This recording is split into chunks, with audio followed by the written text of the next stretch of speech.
Let me show you all of the voicemail settings available for POCO M8 Pro 5G.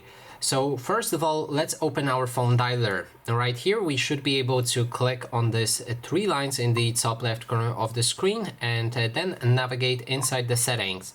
After that we can click on the voicemail that is located right here. And then if you have two SIM cards, choose which one you want to adjust the voicemail with. That is the first option. Then we can adjust notifications for our voicemails. We can disable or enable notifications, enable or disable floating notifications, change the specific notification sound only for voicemail, enable or disable vibrations, and change the behavior for lock screen view. In this case, you cannot show the notifications at all, so this option you cannot customize.